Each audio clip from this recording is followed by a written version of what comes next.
Спри да спиш с мен. Лампата ми държи мозъкът ти буден и разваля дълбокия сън. Изпий ме веднага, щом сутрин.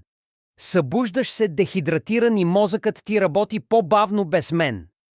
Спри да носиш тесни чорапи, когато спиш. Носи широки чорапи, за да може кръвта да тече и да спиш по-добре. И изключвай ме от контакта, когато не ме използваш. Все още пилея енергия, дори когато нищо не се зарежда. Понякога ме забърсвай. Събирам мъзнини и бактерии всеки ден и изглеждам по-мръсен, отколкото си мислиш. Спри да се къпеш с гореща вода преди лягане. Тялото ти трябва малко да се охлади, за да може да си почине по-добре. Изведи ме навън сега. Колкото по-дълго седя мокър, толкова по-зле ще мириша по-късно. Отвори ме малко. Свежият въздух ти помага да спиш по-дълбоко и да дишаш по-добре.